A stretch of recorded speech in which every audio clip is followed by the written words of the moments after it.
그때에 세례 요한이 이르러 유대 광야에서 전파하여 말하되 회개하라 천국이 가까웠느니라 하였으니 그는 선지자 이사야를 통하여 말씀하신 자라. 일렀으되 광야에 외치는 자의 소리가 있어 이르되 너희는 주의 길을 준비하라 그가 오실 길을 곧게 하라 하였느니라.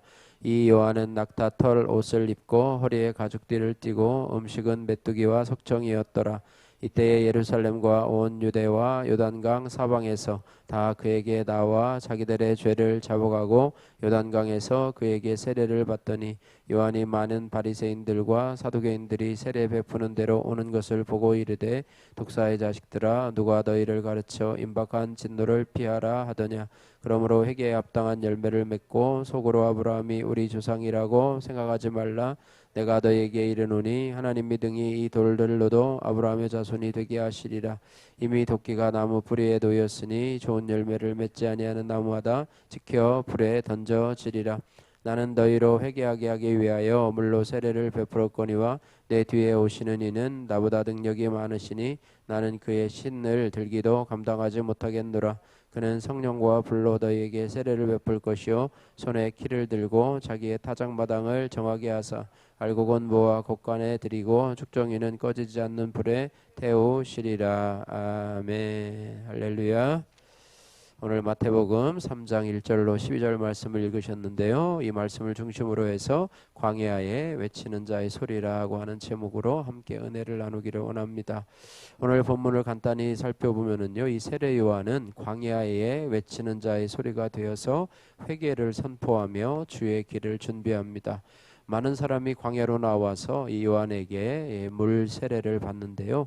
사두개인들과 바리새인들도 세례 베푸는 대로 오게 되는데 그것을 보고 세례 요한이 엄히 꾸짖으면서 죽정의 신자가 되지 말고 알곡 신자가 되라라고 하는 말씀이 오늘 본문의 내용입니다.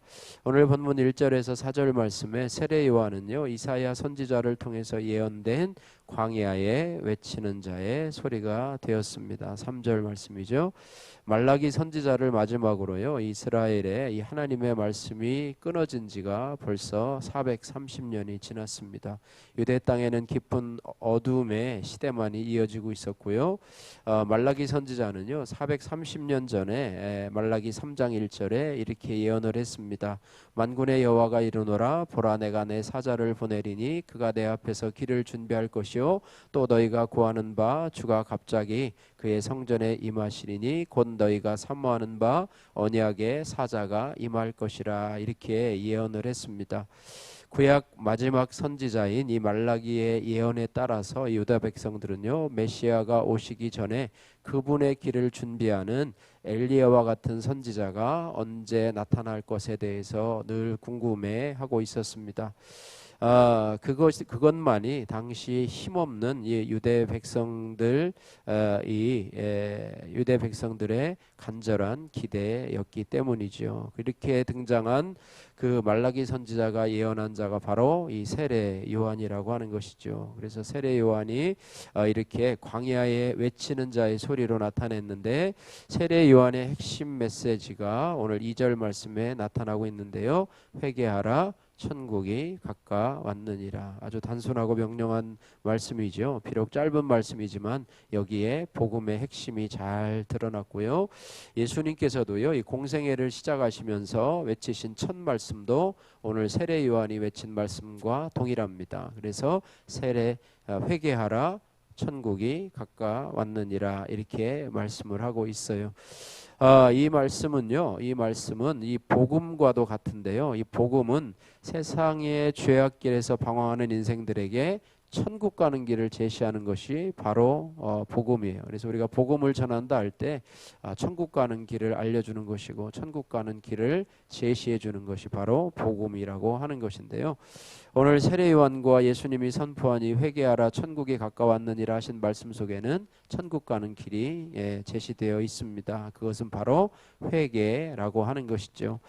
여기서 천국이라고 하는 것은요 우리가 흔히 생각하듯이 그냥 성도가 죽어서 가는 그런 내 내세를 의미한다기보다는 넓은 의미로는 메시아, 예수께서 통치하시는 나라를 의미하는데요. 이 나라는 세상 나라와 같은 방식으로 존재하는 것이 아니라 눈에 보이지 않는 영적인 나라입니다. 복음을 받아들인 사람의 심령에 하나님의 나라가 임합니다. 할렐루야. 또 복음을 받아들이는 가정과 공동체에 하나님의 나라가 임하게 되죠. 하나님의 나라에 속한 사람은 곧 구원받은 사람을 의미하고 있습니다. 이때 회개가 바로 하나님 나라의 관문에 들어가는 그런 첫 관문인데요. 하나님 나라 즉 천국에 들어가려면 사람은 맨 먼저 이 회개의 문을 통과해야 됩니다. 마가복음 1장 15절에 보니까 예수께서 말씀하시기를 때가 찼고 하나님의 나라가 가까웠으니 회개하고 복음을 믿으라 이렇게 말씀하셨습니다. 하나님의 나라에 들어가려면 다시 말해서 구원을 얻으려면 복음을 믿어야 하는데 복음을 믿으려면 먼저 회개해야 합니다. 예. 그 이유는 무엇이냐면 회개하지 않는 사람은요 절대로 복음을 받아들일 수 없기 때문이에요. 예. 회개하지 않는 사람은 예수 그리스도를 믿을 수도 없고요. 또 예수 그리스도를 믿지 않으면 구원을 받을 수가 없기 때문입니다. 그래서 우리가 회개를 통과해야 우리가 하나님 나라로 들어갈 수 있는데요. 그러면 도대체 회개가 뭐냐? 회개가 뭐냐? 회개는 자기 죄를 슬퍼하며 뉘우칠 뿐만 아니라 죄된 삶을 청산하고 나의 말과 또 나의 생각과 나의 말과 행실을 새롭게 하는 것, 이것이 바로 회개라고 하는 거예요. 그런 다음에 복음을 믿으라라고 했습니다. 그래서 회개가 없이 구원에 이르는 믿음을 가질 수가 없어요. 그래서 회개를 하려면 먼저 하나님의 말씀을 들어야 됩니다. 그래서 사람들을 전도할 때도요, 먼저 막 복음을 전하고 뭐 해서 다 믿은 다음에 들어올 수도 있지만은 일단은 교회로 초청을 해서 하나님 예배의 자리로 초청을 해서 하나님의 말씀을 들어야 돼요. 그래서 하나님의 말씀을 들을 때 회개의 기회가 주어진다고 하는 거예요. 대체로 사람들은요, 이 회개하라고 하는 말을 듣기 싫어해요. 예, 전도할 때도 회개하라 그러면 왜 내가 뭘 죄를 지었기 때문에 내가 회개하냐? 나는 죄를 진 적이 없다. 나는 남들한테 피해를 끼친 적도 없다라고 이야기하는데요. 이것은 죄가 무엇인지 알지 못하는 사람이 자기가 죄인인 것을 인정하지 않는 것, 이것은 당연하죠. 그래서 자기가 죄인인 것을 알려면 하나님 말씀이라고 하는 그 거울이 필요합니다. 하나님의 말씀을 통해서만이 우리 자신의 죄가 영적인 죄, 또 도덕적인 그런 실상들이 적나라하게 드러나게 되는데요. 죄 중에서도 가장 큰 죄는 뭐냐면 하나님을 믿지 못하는 것, 하나님을 알지 못하고 또 하나님 앞에 예배하지 못하는 것, 하나님을 경외하지 않는 것이 바로 가장 큰 죄라고 하는 거예요. 다시 말하면 하나님을 섬기지 않는 것이 가장 큰 죄예요. 그래서 하나님을 섬기지 않는 사람들은요, 대부분 우상 숭배를 죄를 짓고 있습니다. 그래서 성경에 심지어는 탐심도 우상 숭배라고 말씀을 하고 있는데요. 그래서 우리가 죄인인 것을 알려면 하나님의 말씀을 들어야 되는데, 왜 하나님의 말씀을 들어야 되냐면 하나님의 말씀을 들을 때 성령께서 역사하시기 때문이에요. 성령께서 하나님의 말씀을 통해서 그 마음속에 죄를 깨닫게 하시는데요. 요한복음 16장 8절 말씀에 성령이 오시면 죄에 대해서, 의에 대해서, 심판에 대해서 세상을 책망하시리라 이렇게 말하고 있습니다. 에레미야서 23장 29절 말씀에 나 여호와가 말하노라 내 말이 불같지 아니하냐 반석을 쳐서 부스러뜨리는 방망이 같지 아니하냐. 이런 방망이와 같은 말씀으로 이 죄인된 심령을 깨우쳐주는 것이 바로 하나님의 말씀이라고 하는 것입니다. 오늘 이 광야에 외치는 자로 이 땅에 나타난 이 세례 요한이요, 세례 요한이 살아가는 방법이 뭐냐면 사람들에게 회개의 기회를 주는 말씀을 전파하는 것입니다. 회개는 불신자들이 믿음의 세계로 들어오기 위해서도 반드시 필요하지만 이미 하나님의 자녀가 된 성도들에게도 필요합니다. 예수님께서는 말씀하시기를 이미 목욕한 자는 발밖에 씻을 필요가 없느니라 온 몸이 깨끗하니라 그랬습니다. 성도들은 이미 목욕한 자와 같아서 온 몸이 깨끗합니다. 다시 말해서 하나님 앞에서 의로운 자라 이렇게 인정을 받았는데요. 우리도 일상에서 목욕을 했더라도 외출하고 돌아오면 이 발이 발이 더러워지듯이 우리가 하나님의 용서를 받았고 의로운 자라는 인정을 받았더라도 때로 우리의 삶을 살아가면서 죄를 짓게 되고요. 또 실수도 하게 됩니다. 그러므로 우리는 매번 발을 씻고 손을 씻듯이 매일 말씀을 통해서 우리 자신을 살펴서 그날그날의 죄와 허물을 고백해야 한다고 하는 거예요. 그래서 또한 우리는요, 이 광야 같은 이 세상에서 외치는 자의 소리로 세상을 향해서 또 외쳐야 되고 또 나를 향해서도 외쳐야 합니다. 그래서 나의 길, 또 출세의 길, 성공의 길이 아니라 주의 길을 준비하라. 주의 길을 준비하십시오. 주님의 길을 준비하십시오. 이런 것이 바로 광야에서 외치는 자의 소리가 되어야 될 줄로 믿습니다.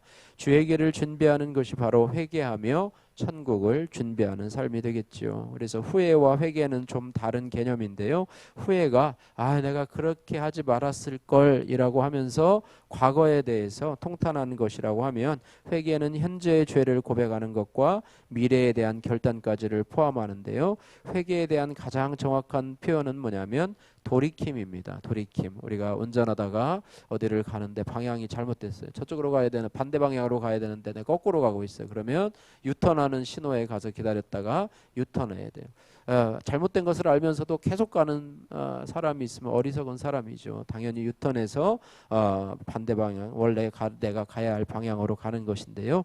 회개는 하나님 말씀을 들어야 하는데, 들을 뿐만 아니라 하나님 앞에서 자신의 죄를 인정하고 고백하는 단계까지, 그리고 그의 삶을 고치는 방향까지 가야지만이 온전한 회개지.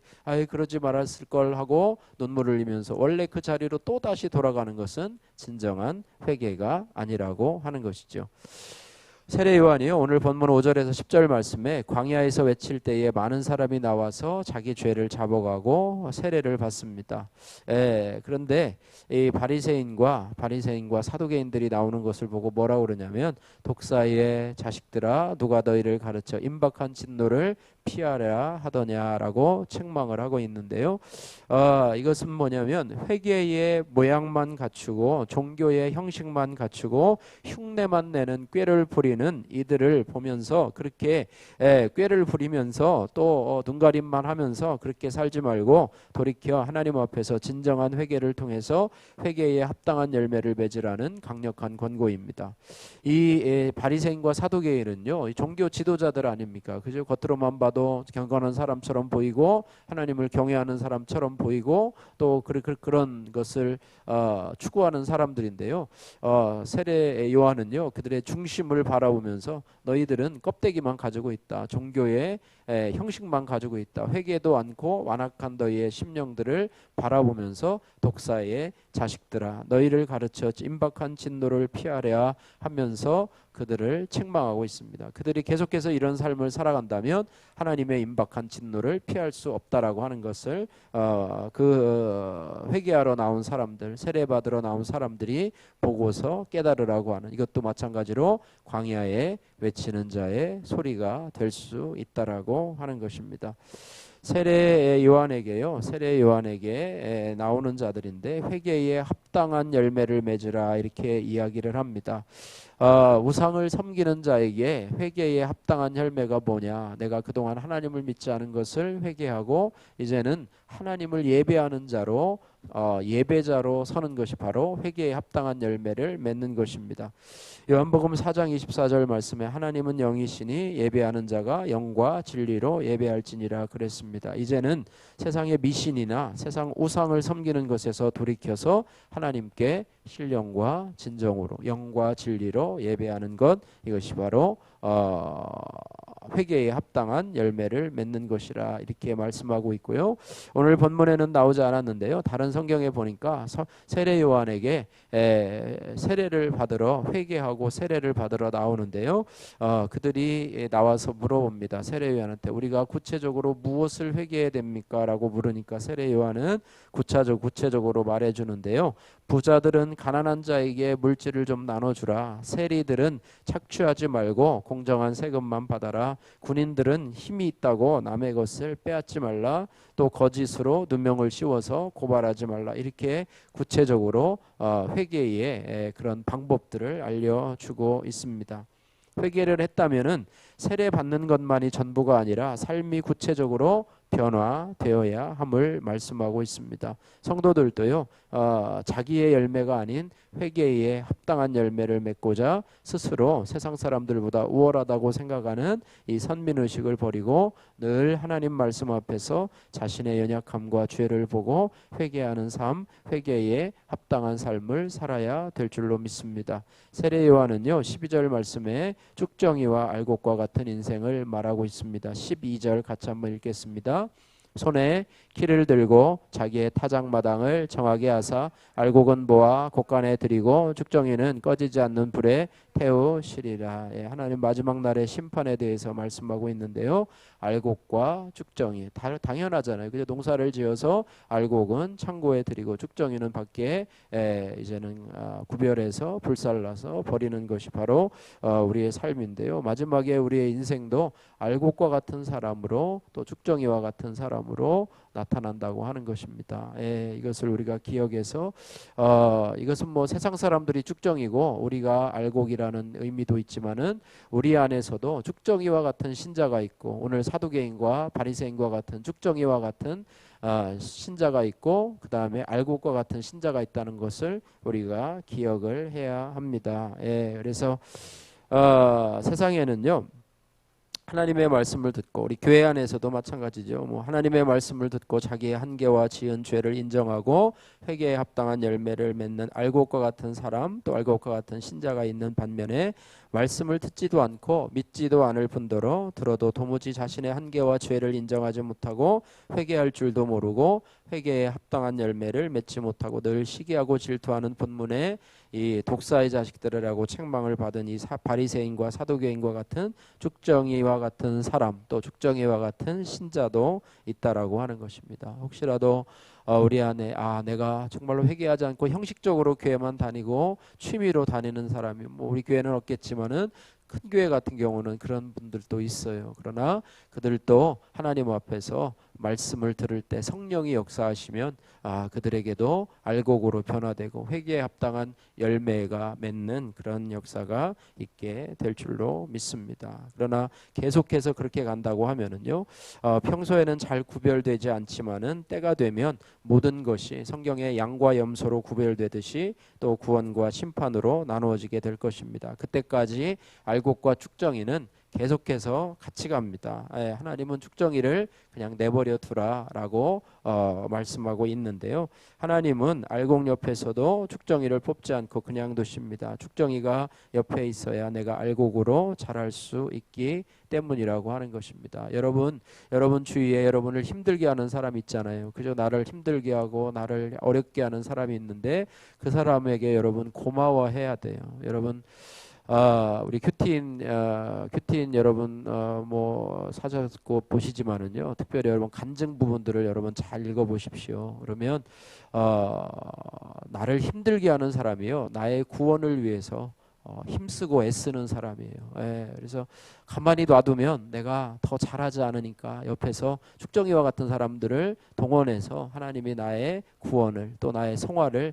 더 앞당기려고 하는 고마우신 분들, 그러니까 나를 위해서 수고하시는 고마운 분들로 생각해서 여러분들이 미워하거나 또 질투하지 말고 시기하지 말고 여러분들 오히려 고마워하시고요. 그래서 축정이가 내 옆에 있어야 내가 알곡으로 잘 자랄 수 있기 때문에 하나님은 그렇게 놔둔다고 하는 거예요. 오늘 본문 말씀에 세례 요한은요, 광야에 외치는 자의 소리가 됩니다. 그 소리는 회개하고 천국의 길을 예비하는 것이고 또 그 소리는 회개에 합당한 열매를 맺고 알곡 신자로 이 땅을 살라라고 하는 것입니다. 기왕에 우리가 예수 믿을 거면 바리새인과 사두개인처럼 책망받는 쭉정이와 같이 그런 자로 살지 말고 회개에 합당한 열매를 맺는 주님 앞에 칭찬받는 알곡 신자로 사시기를 주님의 이름으로 축복합니다. 기도하겠습니다. 사랑의 하나님 아버지 감사합니다. 하나님 아버지 광야에 외치는 자의 소리, 정말로 말라기 이후로 460년간 430년간 하나님 이런 광야에 이런 하나님 이스라엘 나라에 하나님의 말씀이 없었는데 이제 하나님께서 주의 오실 길을 예비하면서 세례 요한을 준비하면서 회개하라, 천국이 가까웠느니라 주의 말씀을 하면서 우리들에게 회개하고 또 회개에 합당한 열매를 맺으며 죽정이와 같은 신자가 되지 말고 알곡과 같은 신자라 되라고 말씀하시는 그 음성이 오늘날 저와 우리에게도 들려지기를 소원합니다. 우리도 아버지 하나님이여 우리 자신에게도 외칠 뿐만 아니라 우리 주위에 하나님을 알지 못하는 자들에게도 회개하라 천국이 가까웠느니라 하나님의 복음 천국을 전할 수 있는 우리 모두가 될 수 있도록 은혜 베풀어 주옵소서. 예수님 거룩하신 이름으로 기도드립니다. 아멘.